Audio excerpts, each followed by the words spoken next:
Assalamualaikum warahmatullahi wabarakatuh. Alhamdulillah rabbil alamin, wassalatu wassalamu ala asrafil anbiya wal mursalin sayyidina wa maulana Muhammadin wa ala alihi wa sahbihi ajma'in ba'du. Para pemirsa Al Jawahir channel YouTube yang dirahmati Allah, alhamdulillah pada kali ini kami ingin menyampaikan satu penyemangat tentang konsep tawakal, ya. Bahwa perkara tawakal itu sesungguhnya adalah perkara iman dan juga perkara hati, ya.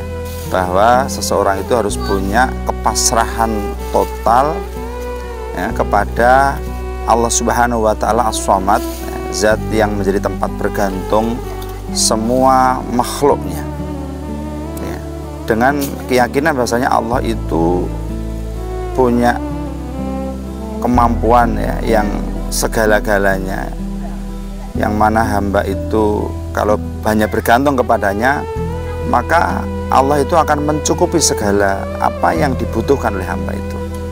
Allah berfirman, "Wa may yatawakkal 'alallah fahuwa hasbuh." Dan barang siapa yang memasrahkan segenap urusannya hanya kepada Allah Subhanahu wa Ta'ala semata, bahwa hasbuh, maka Allah pasti akan mencukupinya, ya. Ini tinggal keyakinan seorang hamba yang beriman, apakah dia itu benar-benar bisa pasrah kepada Allah Subhanahu wa Ta'ala atau tidak, atau dia malah bergantung kepada makhluk yang lain.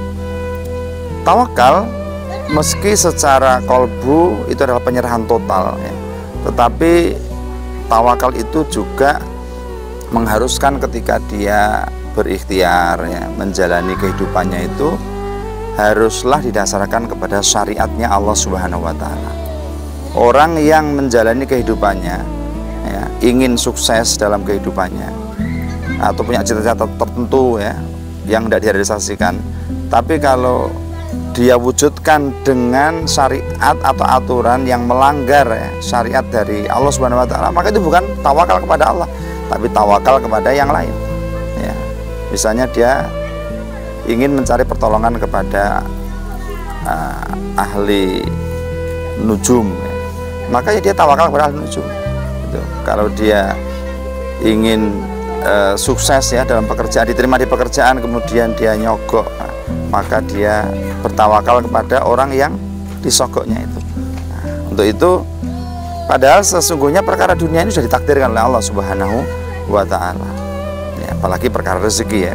Allah yabsutur rizqa liman yasha'u min ibadihi wa yaqdirullah. Ya, Allah lah yang melapangkan rezeki kepada hamba-hambanya yang dikehendaki dan juga menetapkan kadar rezeki tertentu kepada hambanya yang lain, ya. Untuk itu hendaknya kita itu hanya mencukupkan kepada Allah.